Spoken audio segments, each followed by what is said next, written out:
Driver की है, उसका नाम रमेश होता है और उसके बाद खलासी उसका मोहन होता है। ये दोनों ने बहुत लंबे-लंबे सफ़र तय किए हुए थे और अक्सर ये लोग मतलब जैसे कि मुंबई हो गया, चेन्नई हो गया या तमिलनाडु वगैरह मतलब इनमें लंबे-लंबे सफ़र वगैरह तय किए हुए थे, ठीक है? तो एक से ही होता है रात को टाइम लगभग 12 बजा होता है तो उसके मालिक फ़ोन करते हैं कि रमेश एक अर्जेंट मतलब माल आया है और उसको रिटर्न मतलब वापस मतलब भेजना है मुंबई के लिए, अगर तुम जल्दी आ जाओ क्योंकि ये काम तुम नहीं कर पाओगे और कोई कर भी नहीं पाएगा। इतना लंबा रूट है और तुम ले जा सकते हो और किसी पे भरोसा है भी नहीं। तो कहता है ठीक है मालिक मैं अभी आ रहा हूँ। तो ये अपने खलासी मोहन को फ़ोन करता है कि काम आया है और सेठ जी ने फ़ोन किया है, हम लोग को चलना चाहिए। तो कहता है कि मतलब कहता है कि सर बहुत लंबा सफ़र है और रात का टाइम है और ऊपर से अमावस की काली रात है, लोग बोलते हैं इसमें जाना भी नहीं चाहिए और हम लोग जा रहे हैं, ठीक रहेगा या नहीं रहेगा। तो कहता है कि यार इतना ना सोचो, दोगुना पैसा मिल रहा है, ठीक है, और हम लोग तो वैसे भी बहुत लंबे लंबा सफ़र तय किए हुए हैं और इसमें करना क्या ही है। हम्म, खाली भोपाल से हम लोग लखनऊ से मुंबई तो जाना है बस, इतना लंबा सफ़र भी नहीं है और हम लोग जैसे जैसे लंबे लंबे सफ़र किए हैं, कन्याकुमारी तक सफ़र किए हुए हैं, इसमें बचा ही क्या है। तो भी कहता है कि हाँ चलो ठीक ही है, और जबकि उतना पैसा भी नहीं मिलता था, अब तो उससे दुगना पैसा मिल रहा है, ठीक है, और वहाँ खाना पीना और रास्ते में जो भी ढाबा पड़ेगा सब खाना पीना भी फ्री दे रहे हैं, क्या चाहिए बताओ। तो कहना ठीक है सर चलते हैं हम भी, ये लोग अपना जाते हैं ट्रक स्टार्ट करते हैं और पहुँच जाते हैं गोदाम में। मालिक उनके वहीं वहाँ बैठे हुए थे, उन्होंने कहा कि चलो मतलब माल वो लोड करवा देते हैं और इनको पैसे तो दे देते हैं कि अब तुम जाके डीजल भरवा लेना और निकल जाना। तो अपने ठीक है ये मालिक को बोलता है कि ठीक है मालिक आप जाइए हम लोग निकल जाएंगे। मालिक वहाँ चला जाता है, ये लोग अपना सामान वामान पैक कर जाता है, मतलब गाड़ी लोड हो गई है, बैठते हैं पानी वानी पीते हैं और हल्का फुल्का जो भी नाश्ता करना था वो कर लेते हैं और निकल पड़ते हैं मुंबई के लिए। मुंबई के लोग निकल पड़ते हैं, ठीक है, तो वो खलासी था उसको चाय पीने की बहुत आदत थी, मतलब वो बात बात में चाय ही पीता था।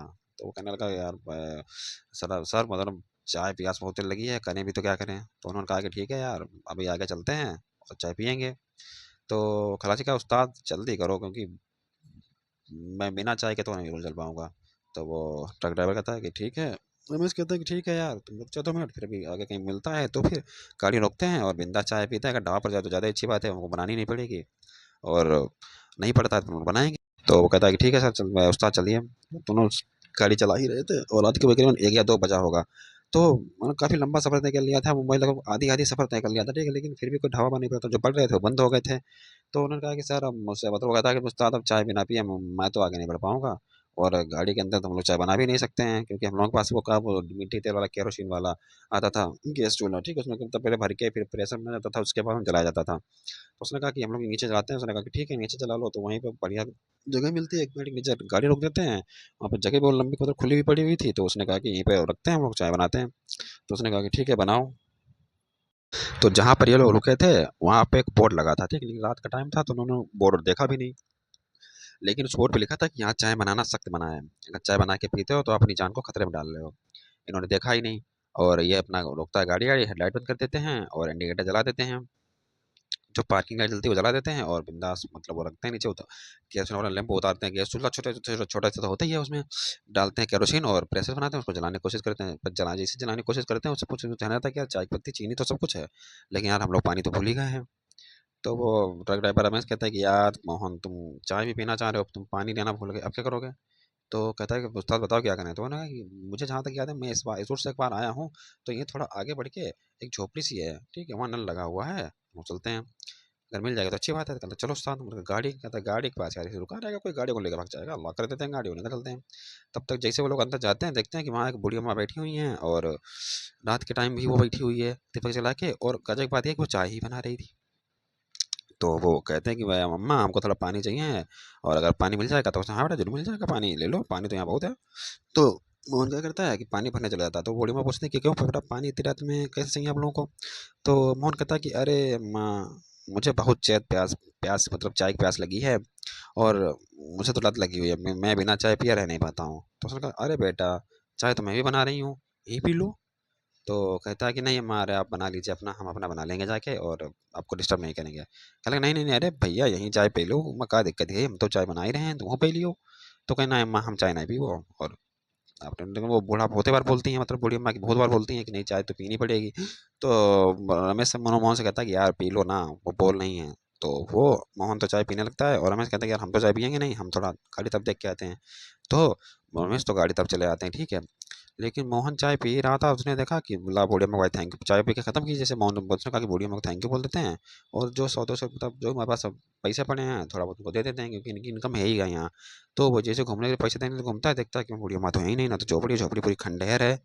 ठीक है, अभी जहाँ वो पूरी सुबह से अच्छी दिख रही थी और उसमें दीपक चल रहा था, वहाँ कुछ भी नहीं है, पूरा खंडहर है, चाय के नाम पर कुछ भी नहीं है। उसने चाय को देखा तो उसमें तो एकदम कीचड़ जैसा पानी भरा था।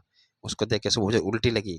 ठीक है, उल्टी करने वाला था कि तो उसने देखा कि पत्तू है, मतलब है उधर झाड़ियों की तरफ से हिलने की आवाज़ आई, तो उसने गौर किया तो देखा कि अब वो बूढ़ी अम्मा जो अभी थोड़ी देर पहले नॉर्मल दिख रही थी, ठीक है, अब वो इतनी भयानक दिख रही हैं, उनके नाखून इतने लंबे लंबे हो गए हैं और इतनी बड़ी हो गई है, उसकी आंखें में एक अजीब सा डर है, उसके चेहरा इतना भयानक हो गया है, दांत इतने बड़े बड़े हो गए हैं कि उसने मोहन को देखते थे, अगर कोई नॉर्मल आदमी देख ले तो वो तुरंत वहीं बेहोश हो जाए और अपनी आखिरी सांस वहीं ले। लेकिन मोहन जैसे जैसे हिम्मत करके भागना शुरू करता है, वो ट्रक की तरफ भागना शुरू करता है, अब बूढ़ी अम्मा भी इसकी तरफ भागना शुरू कर देती है, वो इसको पकड़ती है, अब नोच देती है, उठा के फेंक देती है। फिर भी ये हिम्मत करके भागता है, लंगड़ाता लंगड़ाता भागता है, ट्रक के पास पहुंचता है, तो रमेश वहाँ ट्रक में पहले बैठे हुए थे। ये तुरंत रमेश ट्रक में चढ़ता है और कहता है कि उस्ताद गाड़ी भगाना शुरू करो। तो वो कहते हैं कि क्या हुआ ये तो बता। तो कहने लगे उस्ताद अभी गाड़ी भगाओ, बाद में बताएंगे जो भी होता है। तो रमेश उसकी हालत देख के समझ गए थे कुछ ना कुछ तो हो गया है। तुरंत वो गाड़ी स्टार्ट करते हैं, भगाना शुरू कर देते हैं। उन्हें अब वो अपने बैक मिरर में देखते हैं, उन्हें साफ साफ दिख रहा था कि कोई औरत है जो ट्रक के पीछे पीछे भाग रही है, और मतलब ट्रक के बराबर ही भाग रही है। ठीक है, लगभग उसको ट्रक के अंदर नहीं आ पा रही थी, क्योंकि ट्रक के अंदर भगवान की मूर्ति लगा रखी थी। तो वो ट्रक के अंदर नहीं, ट्रक के ऊपर आ रही थी, बस ट्रक के आसपास ही घूम रही थी, कभी आगे कभी पीछे, कभी दाएं कभी बाएं। उसको बाकायदा भागते हुए करीबन 10 किलोमीटर के एरिया तक वो उनको भागते हुए देखी। ठीक है, उसके बाद रमेश तो एकदम डर गए थे, मोहन तो एकदम बेहोश ही हो गया था, क्योंकि वो वहां से आया था, जो चोट लगी थी वो तो बेहोश हो गया।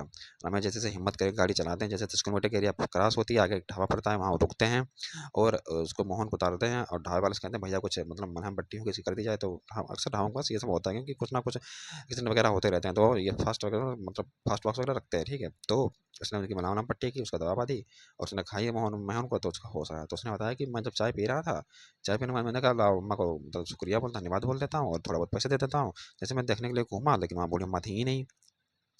और और मैं जब चाय की कप देखी, वहाँ मतलब सब कुछ था, जब उस्ताद आए थे तो वहाँ सब कुछ व्यवस्थित अच्छे से था। आपने भी देखा था, हाँ अच्छे से था, लेकिन जब मैंने घूम के देखा था सब खंडहर था, वहाँ कुछ भी नहीं था। वो झोपड़ी थी पूरी खंडेर हो चुकी थी, वो चाय का बर्तन ऐसे पड़ा था जैसे लगता कोई बरसों जिसको किसी ने जलाया ही नहीं है। और जब मैंने उस चाय का कप देखा तो जब एक काला काला पता नहीं क्या भरा हुआ था, जो मुझे देखी थी जो उल्टी लगी। लेकिन जब मैंने उल्टी होने वाली थी कि तो मैंने देखा कि झाड़ी तरफ से हिलने की आवाज़ आई, मैंने उधर देखा तो वही और बूढ़ी अम्मा एक भयानक औरत के रूप में खड़ी हैं, और जो मुझे बस मुझे ही देखने में ऐसा लग रहा था कि बस वो एक ही पल में मेरा खेल खत्म कर देंगी।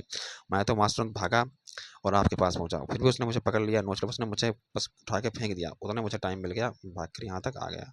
पता नहीं मेरे पास इतनी कहाँ क्षमता है जो मैं भाग लिया, वरना मैं तो मर ही जाता वहाँ। तो वो मतलब जो ढाबा वाला होता है वो सुन रहा होता है कि ये लोग क्या बोल रहे हैं। तो वो कहता है कि आप लोग कहाँ रुके थे, आप लोग कहीं उस पेड़ के नीचे तो नहीं रुके जो बड़ा बरगद का बड़ा सा पेड़ है। कह लगे हाँ वहीं रुके थे। कह रहे कहीं भैया आपने वहाँ बोर्ड लगा नहीं देखा था। कह लगे नहीं बोर्ड तो लगा था, लेकिन हम लोगों ने उसको देखा नहीं, और अंधेरा था तो चमका भी नहीं। कह लगे उस पर साफ साफ लिखा था कि 10 किलोमीटर के एरिया में चाय बनाना सख्त मना है, अगर कोई चाय बना के पीता है तो अपनी मौत को दावत देगा। तो उसने कहा कि ऐसा क्यों कर रहे हो, वहाँ की बूढ़ी अम्मा रहती थी बहुत पहले, उनको भी चाय बनाने के बहुत पीने की शौक थी। एक दिन क्या होता है, कोई ट्रक वाला आ रहा होता है, और वो सब उनको देखता नहीं है और ट्रक की टक्कर मार देता है, और वो डर के भाग जाता है। बूढ़ी अम्मा वहीं खत्म हो जाती हैं। अब किसी को पता भी नहीं चला, क्योंकि वो हाईवे है, ज़्यादा रात में चलता, दिन में चलता भी नहीं है। ऐसे उनको जानवर वानवर नोच के खा के तब से लगता, तब से बोलते हैं कि वहाँ वो बूढ़ी अम्मा सबको दिखने लगती है, पहले चाय पिलाती है फिर लोगों का खेल खत्म कर देती है। तुम लोग किस्मत वाले हो जो बच गए हो, अब दोबारा वहाँ मत जाना। रमेश वो माल की डिलीवरी करते हैं, डर जाते हैं, उसके बाद में तो वो मोहन तो कहता है कि मैं तो काम ही छोड़ दूंगा, अब ये दोबारा काम कभी नहीं करूंगा। ये दोनों भैया काम छोड़ देते हैं, कुछ और करने लगते हैं। तो आपने सीखा होगा कि कहीं भी गाड़ी रोक के कुछ नहीं करना चाहिए, पहले आस पड़ोस का एरिया देखना चाहिए, कोशिश करनी चाहिए कि ढाबे पर या भीड़ भाड़ी जगह पे रोकना चाहिए, ताकि कोई बस्ती हस्ती हो, कम से कम डर तो नहीं होगा।